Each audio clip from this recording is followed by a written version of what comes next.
మీ ఏం IT AI job అయితే join next it challenge. Job తెచ్చుకోండి, 5 లక్షలు తీసుకోండి.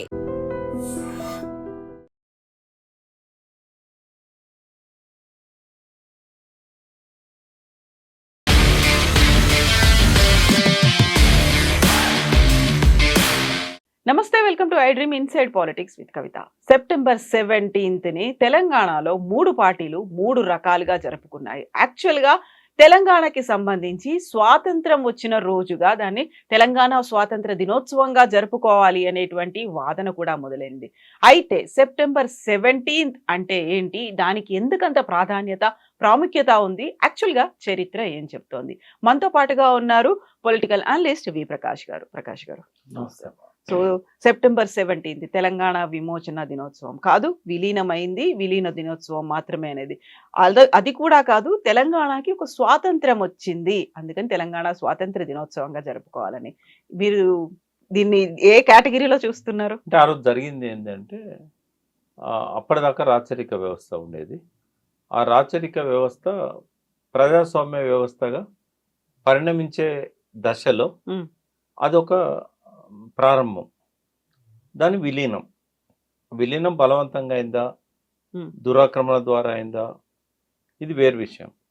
బట్ తెలంగాణ గడ్డ మీద జరిగిన పరిణామం ఏంటంటే, రాచరిక పాలనకు స్వస్తి చెప్పి నిజాం సరెండర్ అయి ప్రజాస్వామ్య వ్యవస్థలో భాగమైండు. టెక్నికల్గా కాలేదు, చట్టబద్ధంగా కూడా కాలేదు, బట్ ఫిజికల్గా అయిండు. టెక్నికల్గా చట్టబద్ధంగా జనవరి 26, 1950 ఆ రోజు వరకు నిజాం సంతకంతోనే ఫర్మానాలు వచ్చినాయి. అంటే అప్పటిదాకా నిజామే రాజు. అయితే అదివరకేమో నిజాం సర్వస్వతంత్రుడు. కానీ ఈ 17 సెప్టెంబర్ 1948 తర్వాత ఆయన ఒక పప్పెట్, ఒక కీలుబొమ్మ. ఎవరి చేతుల్లో? నెహ్రూ నియమించిన జనరల్ చౌదరి, కొంతకాలం పాటు వెల్లోడి సివిల్ సర్వీస్ అధికారి, ఆయన చేతిలో ఒక కీలుబొమ్మలాగా వాళ్ళు డ్రాఫ్ట్ తయారు చేసి నా సంతకం పెట్టాడు. అంతకుముందు ఒక సంవత్సరం ఏమో సెప్టెంబర్ 17 కంటే ముందు కాసిం రజ్వీ లాయక్ అలీ చేతిలో కీలుబొమ్మ ఉన్నాడు.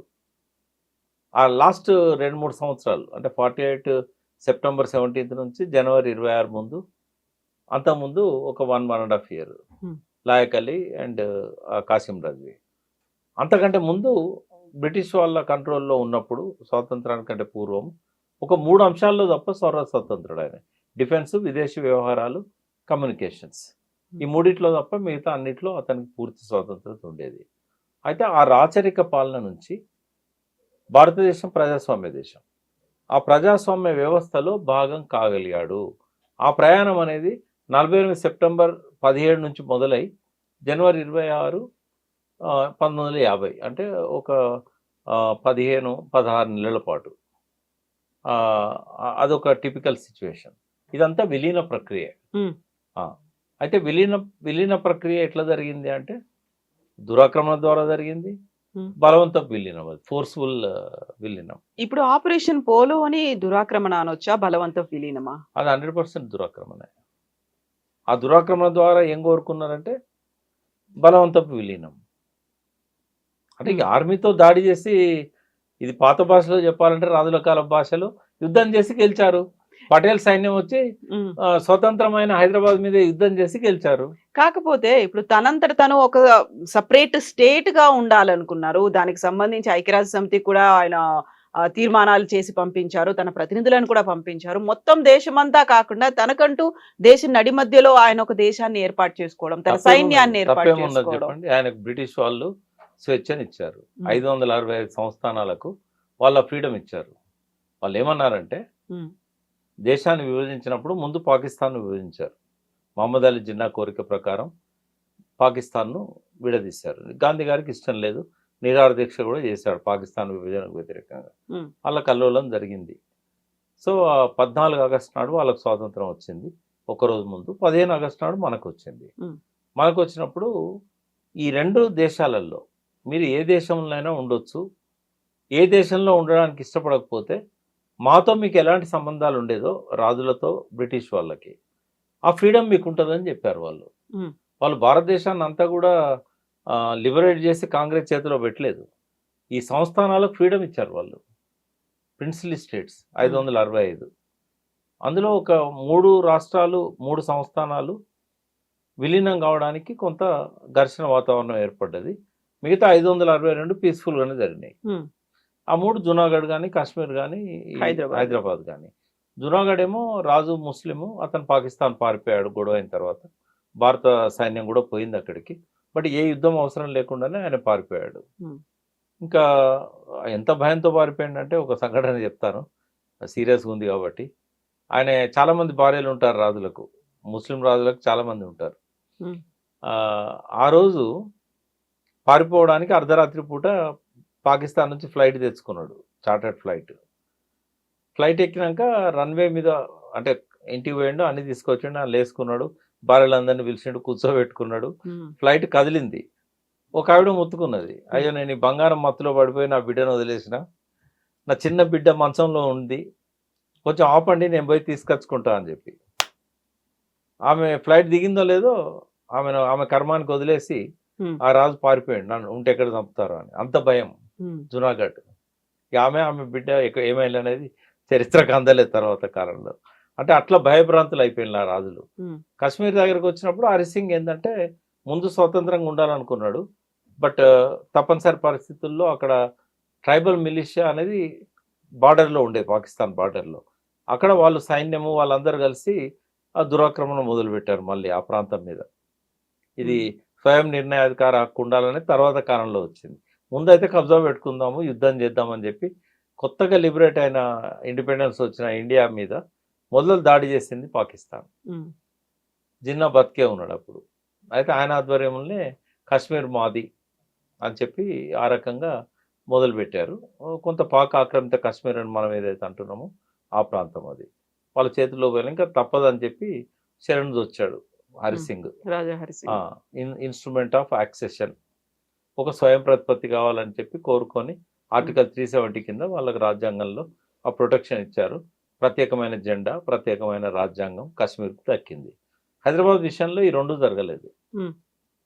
ఇక్కడ ఏమైందంటే స్వతంత్రంగా ఉండాలని నిజాం అనుకున్నాడు. చాలామంది అంటున్నట్టు తను పాకిస్తాన్లో కలవాలని ఏ రోజు అనుకోలేదు. అక్కడి నుంచి వచ్చిన మహమ్మద్ జిన్నాతో కూడా ఆయన మాటలలో ఎక్కడ కూడా ఆయన కలవాలి, పాకిస్తాన్తో ఉండాలి, మాకు సాయం చేయండి అన్నాడే తప్ప ఏ రకంగా కూడా పాకిస్తాన్లో విలీనం కావాలని నిజాం కోరుకోలేదు. కాకపోతే ఒక సపరేట్ దేశంగా ఉండాలనుకున్నాడు, సపరేట్ దేశంగానే ఉండాలనుకున్నాడు. దానికి ఉస్మానిస్తాన్ అని కూడా ఆయన పెట్టలే పేరు, అది ఓ జర్నలిస్ట్ పెట్టాడు. పాకిస్తాన్లో ఉన్న ఒక జర్నలిస్ట్ ఆ పేరు పెట్టాడు, నా పుస్తకంలో రాశాను అది. అయితే కాసిం రజ్వీ మాత్రం ఇస్లామిక్ స్టేట్ కావాలని చెప్పేసి దాన్ని పాకిస్తాన్లో కలపాలి, మనం ఇట్లుంటే బతకలేము, భారతదేశం ఎప్పుడైనా దాడి చేయొచ్చు, కాబట్టి పాకిస్తాన్తో విలీనం కావాలని ప్రెజర్ తెచ్చాడు. ఆ ప్రెజర్కి నిజాం ఈల్డ్ కాలేదు. లాస్ట్గా 29 నవంబర్ నాడు యథాతథ ఉడంబడిక, అంటే బ్రిటిష్ వాళ్ళతో ఎట్లా ఉండేదో నిజాం సేమ్ ఈ 3 విషయాలు, డిఫెన్స్, విదేశీ వ్యవహారాలు, కమ్యూనికేషన్స్, మిగతా అన్నిట్లో నిజాంకు సర్వస్వతంత్రుడుగా ఉండడానికి బ్రిటిష్ వాళ్ళతో ఎట్లాంటి ఒప్పందం ఉందో భారతదేశంతో అట్లాంటి ఒప్పందానికి నిజాం ఒప్పుకున్నాడు. సంతకాలు కూడా అయిపోయినాయి 29 నవంబర్ నాడు. 1 ఇయర్ పాటు ఒప్పందం అమల్లో ఉండాలి.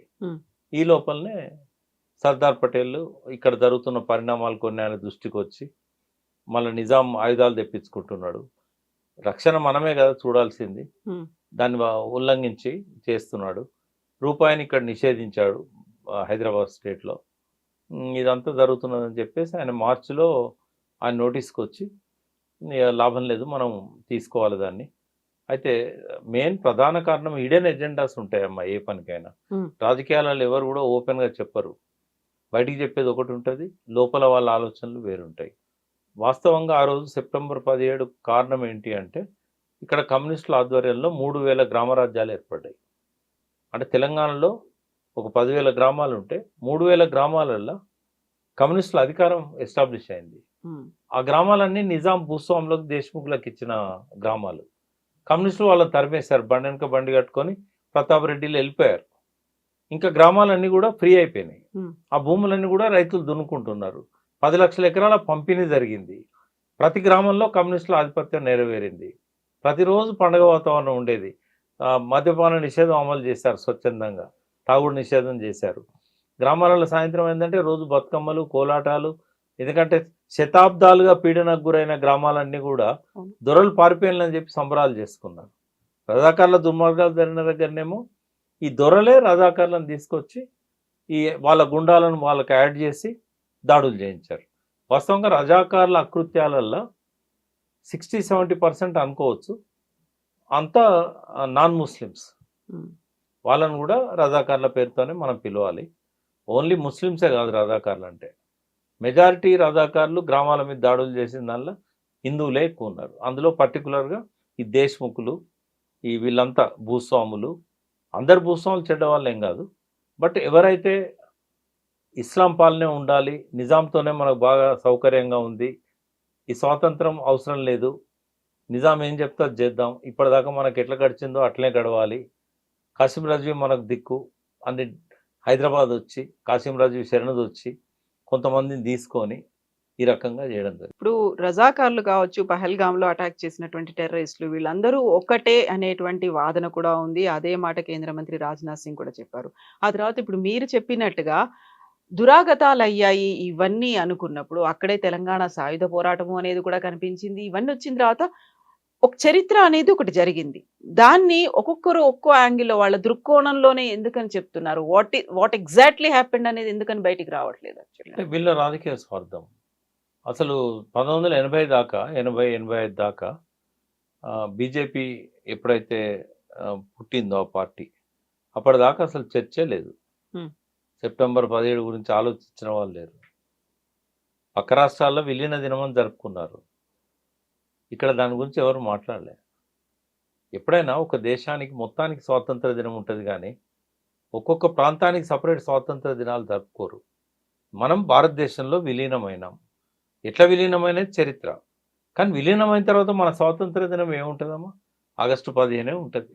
కాకపోతే అక్కడ ఉన్నటువంటి పరిస్థితులు కాదు, దీనికి ఇక్కడ తెలంగాణకి సంబంధించి ఒక ప్రత్యేకమైనటువంటి పరిస్థితులు ఉన్నాయి అనేదే కదా. ఇప్పుడు ఎవరో బ్రిటిషర్లు మీరు అనుభవించండి, లేకపోతే మీరు ఏదైతే కోరుకున్నారో అదే అనేది ఒక అగ్రిమెంట్ ఇచ్చిపోయినప్పటికీ కూడా ఇదంతా ఉంది అండర్లో, భారతదేశ అండర్లోనే ఉంది. యూనియన్ ఆఫ్ స్టేట్స్ గా ఉండింది కదా అప్పుడు. అంటే ఇది సపరేట్ దేశం కదా. మీకు ఒక ఎగ్జాంపుల్ చెప్తా, కొంతమంది కోపాలు వస్తాయి. సపరేట్ దేశం అంటుండేంది అంటే భారతదేశం మధ్యలో ఉన్నంత మాత్రాన సపరేట్ దేశంగా ఉండకూడదా? పక్కన సౌత్ ఆఫ్రికా ఉంది, స్వాజిలాండ్ అని, తర్వాత లెసతో అని కొన్ని దేశాలే ఉన్నాయి ఆడ. వాళ్ళకి ఇంకా వాళ్ళ ఆధిపత్యం ఉన్నది. బట్ అది ఒక జిల్లా మధ్యలో ఉంటుంది. ఒక జిల్లా మధ్యలో ఒక దేశం ఉంటుంది. ఫ్రీ స్టేట్ అనేది ఒక జిల్లా సౌత్ ఆఫ్రికాలో. ఫ్రీ స్టేట్లో 2 దేశాలు ఉన్నాయి. ఏమంటుంది దాన్ని? ఉండొచ్చు అట్లా. అయితే ఇది సపరేట్ దేశం అని చెప్పడానికి సుప్రీంకోర్టు చెప్పిన ఒక జడ్జిమెంట్ ఉంది. 13 మందికి హైదరాబాద్ హైకోర్టు ఉరిశిక్ష వేస్తుంది. దాని మీద వీళ్ళు సుప్రీంకోర్టుకు అప్పీలు పోతారు. ఎప్పుడు? జనవరి 26, 1950 తర్వాత అప్పీలు పోతారు. 51లో సుప్రీంకోర్టు ఏం చెప్తుందంటే, ఈ తీర్పు ఇచ్చింది ఒక ప్రత్యేక దేశంగా హైదరాబాద్ ఉన్నప్పుడు. జనవరి 26 తర్వాత హైకోర్టు ఇచ్చిన తీర్పులను మాత్రమే విచారించే హక్కు మాకుంది, బాధ్యత మాకుంది. ఇది హైదరాబాద్ భారతదేశంలో కలవక ముందు ఇచ్చిన తీర్పు కాబట్టి మాకు ఎటువంటి అప్పీలేట్ అథారిటీ మాకు లేదు అని చెప్పి ఆ కేసును డిస్మిస్ చేస్తుంది. అంటే సుప్రీంకోర్టు, భారతదేశ సుప్రీంకోర్టు 1951లో హైదరాబాద్ అనేది భారతదేశంలో లేదు అని తీర్పు చెప్పిన తర్వాత ఇంకెవరం ఎన్ని మాట్లాడుకున్నా ఉపయోగం లేదు కదా. చట్టబద్ధంగా ఆలోచిద్దాం. ఇప్పుడు ఒక విప్లవకారునిగా నా పునాది మొదలైంది. నేను విద్రోహ దినం అనే చెప్పుకుంటూ వచ్చాను. బట్ ఇవాళ ఒక బాధ్యత కలిగిన చరిత్రకారునిగా, నేను హిస్టరీ చదవకపోయినా ఇప్పుడు నేను రాసింది చరిత్ర అయింది. లక్షలాది మంది దాన్ని అభిమానించారు. పరీక్షల్లో, ఎగ్జామ్స్లో కూడా అది ఆ బుక్కే శిరోధార్యం అయింది. ఒక చరిత్రకారునిగా పరిణామం జరిగింది. ఒక చరిత్రకారునిగా నేను విద్రోహ దినం అని చెప్పను, నేను విలీన దినం అనే చెప్తాను. ఎందుకంటే చరిత్రను మనం ఆ రకంగానే చూడాలి. అసలు ఫస్ట్ ఏంటంటే ఈ డిస్కషన్ స్టార్ట్ చేసిందే బీజేపీ. అదివరకు ఇక్కడ ఏం లేదు. మనకు కారులో పోయేటప్పుడు ముందు చూడడానికి పెద్ద అద్దం ఉంటుంది, వెనక్కి చూడడానికి చిన్న అద్దం ఉంటుంది. వెనక్కి చూసుకుంటే డ్రైవ్ చేస్తావా? చేదు జ్ఞాపకాల కోసమే చరిత్రను మనము అప్పుడప్పుడు దానికి గుర్తు చేసుకుంటాం. పరిశోధకులకు అదొక వస్తువు అవుతుంది. అవును. కానీ దాని గురించి ప్రతి సంవత్సరం ఇప్పుడు ఒక పుండు పుడుతుంది కాలుకు, అది మాసిపోవాలని చూస్తావా? ప్రతి సంవత్సరం దాన్ని కత్తి పెట్టి గెలుపుతావా? ఈ సంవత్సరం, పోయిన సంవత్సరం నాకు ఈ ఆగస్టు 15 నాడు, నాకు ఇక్కడ సెప్టెంబర్ 17 నాడు ఇక్కడ పుండు పుట్టింది, ఇప్పుడు మాసిపోయింది, మళ్ళీ నేను దీన్ని గెలకాలి, మళ్ళీ రక్తం రావాలి. ఏందమ్మా ఇది? అది రక్తసిక్తమైన చరిత్ర. ఎవరు హ్యాపీగా లేరు. అది స్వాతంత్రం కాదు, అది వీళ్ళు అనుకుంటున్నట్టుగా ఏది కాదు. అది అది కేవలం ఆ రోజు జరిగింది ఏంటంటే, భారతదేశం తన సైన్యాలను పంపించింది నిజాం రాజును లొంగదీసుకోవడానికి. భారతదేశం మధ్యలో ఉంది కాబట్టి ఫ్యూచర్లో నష్టం అవుతుంది. ఒక ప్రజాస్వామ్య దేశంలో ఈ రాచరిక వ్యవస్థను కలుపుకోవాలి. రాచరిక వ్యవస్థ ఉండడం వల్ల ఫ్యూచర్లో భారతదేశానికి ప్రమాదకరం. ఇది ఐక్యరాజ్య సమితి నియమాలకు విరుద్ధం, ఇది ప్రజాస్వామ్య సూత్రాలకు విరుద్ధం, ఇది బ్రిటిష్ వాళ్ళు ఇచ్చిన స్వాతంత్ర ఏదైతే ఆర్డర్ ఉందో వాళ్ళకి ఆ ఫ్రీడమ్ ఇస్తున్నామని చెప్పి దానికి విరుద్ధం. సాక్షాత్తు కేంద్ర ప్రభుత్వం చేసుకున్న యథాతథ ఉడంబడికకు కూడా విరుద్ధం. ఇన్ని విరుద్ధాల మధ్య జరిగింది అది. కాబట్టి ఇది లీగల్ ఎట్లయితుంది? ఇది 100% ఇల్లీగల్. ఇన్ని రకాలైనప్పటికి కూడా అప్పుడు ఆ కాలంలో హైదరాబాద్ సంస్థానంలో ఉన్న వాళ్ళకి అక్కడ నిజాం పాలనో లేకుంటే రజాకార్ల అరాచకాలు ఇవన్నీ కూడా ప్రజా వ్యతిరేకంగానే కనిపించాయి. వాళ్ళు చేస్తున్నటువంటి అరాచకాలు ఉన్నాయి, అకృత్యాలు ఉన్నాయి, దీని నుంచి మాకు బయటపడాలి, మాకు విముక్తి లభించాలి అనే కోరుకున్నారు కదా.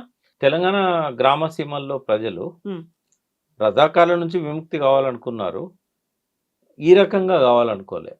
వాళ్ళ ఆయుధాలు పట్టుకొని కొట్లాడిన్లు, వాళ్ళని వాళ్ళు డిఫెండ్ చేసుకున్నారు. రజాకార్లు ఎప్పుడు దొంగచాటుగా దెబ్బతీశారు తప్ప ఓపెన్గా దెబ్బతీసింది కాదు. అది దొంగచాటుగా దెబ్బతీశారు. ప్రజల లోపల ఆ సాయుధ పోరాటం అనేది 5 సంవత్సరాల పాటు సజీవంగా ఉంది. అయితే ఆ రోజు జరిగింది ఏంటంటే, రజాకార్ల నుంచి వాళ్ళ పీడను వదిలించాలి అనేది ఫ్యాక్ట్. అది అందుకే హైదరాబాద్లో వాళ్ళు వస్తున్నప్పుడు, ఆర్మీ వస్తున్నప్పుడు స్వాగతం పలికారు, పూలు చల్లారు, ఇవన్నీ చేశారు. ఒక సంబరంగా ఒక వాతావరణం అనేది నెలకొన్నది. తరతరాల బూజు మా నిజాం రాజు అని చెప్పి ఆ నిజాంను వదులుకున్నామనే ఒక సంతృప్తి వాళ్ళ లోపల కనబడ్డది. ఇది ప్రజాస్వామ్యం అనేది కాసేపు పక్కకు పెడితే, అది లీగలా ఇల్లీగలా అనేది పక్కకు పెడితే, ఒక రాచరిక పాలనను ముగించడం అనేది ఎవరైనా సంతోషపడతారు. But at the same time ఇదే ఆర్మీ 25,000 మంది వచ్చారు నిజాం లొంగ తీసుకోవడానికి. 4 రోజుల్లో 13 గంటలు స్ట్రగుల్ జరిగింది. వచ్చేటప్పుడు 5 రోజుల్లో 40,000 మందిని చంపేశారు. పండిట్ సుందర్లాల్ కమిటీ నెహ్రూ అపాయింట్ చేశాడు. ఒక జర్నలిస్టు నెహ్రూ తీసుకుపోయాడు విషయాన్ని. మీరు పంపించిన ఆర్మీ హైదరాబాద్ స్టేట్లో ముస్లింలను ఉచ్చకోత కోసింది. ఆయన నమ్మలేదు. ఆయన పటేల్ను కూడా సంప్రదించలేదు. ఇంకొక ముస్లిం పెద్ద మనిషి ఉన్నాడు, బహుశా జ్యుడిషియరీ నుంచి ఉండొచ్చు, సుందర్లాల్ నాడు. తర్వాత ఆ జర్నలిస్ట్ను కూడా పెట్టాడు అందులో. వాళ్ళ టూర్ షెడ్యూల్తో సహా ప్రతిదీ కూడా మీకు గూగుల్లో దొరుకుతుంది. ఆర్క్యూస్ ఉన్నది కదా, archives.org. ఏ రోజు ఎక్కడెక్కడ విజిట్ చేశారు, వాళ్ళకి ఎవరెవరు ఏం చెప్పారు, A to Z ఉంది గూగుల్లో. ఇది చాలా కాలం ఈ రిపోర్ట్ వచ్చాక నెహ్రూ ఏం చేశాడంటే సర్దార్ పటేల్తో డిస్కస్ చేశాడు, ఇంత అరాచకాలు జరిగినాయి అక్కడ అని. దీన్ని బయట పెట్టకు, మత విద్వేషాలు వస్తాయి, జరిగినాయి పొరపాట్లు, రజాకార్లు అనే పేరుతో జరిగినాయి, కాబట్టి మీరు దాన్ని బయట పెట్టకండి అని పటేల్ నెహ్రూను వారించాడు. మోతీలాల్ నెహ్రూ లైబ్రరీలో పెట్టారు దాన్ని, హిడెన్ డాక్యుమెంట్స్లలో. మన్మోహన్ సింగ్ గారు 2014లో దాన్ని బయట పెట్టాడు, కాంగ్రెస్ గవర్నమెంటే. పెట్టినప్పుడు ఓవైసీ గారు పార్లమెంట్లో పెద్ద అలజడి సృష్టించారు. వాస్తవంగా 2 లక్షల మందిని చంపారు, అలా తక్కువ చూపెట్టారు. 27,000 నుంచి 40,000 వరకు చూపెట్టారు అక్కడ అరాచకాలు ఎట్లా జరిగినాయి అనేది. అంటే రజాకార్లు ఇక్కడ నుంచి ఎంత కౌంట్ చేసినా కూడా ఒక లెక్క 870 మందిని చంపారనేది. రజాకార్ల చేతిలో చనిపోయిన వాళ్ళు 870. ఒకే ఊరు 1000 ఊరిల మర్రి అనేది ఉంది, అక్కడే 1000 మందిని చంపేశారు మర్రి చెట్టుకి. మర్రి చెట్టుకు రజాకార్లకి ఏం సంబంధం అమ్మా? 1000 ఊడల మర్రికి రజాకార్లు ఎప్పుడు పుట్టినమ్మా? మజ్లిస్ ఎప్పుడు పుట్టింది? తెలివకి ఇష్టం వచ్చినట్టు మాట్లాడతారు.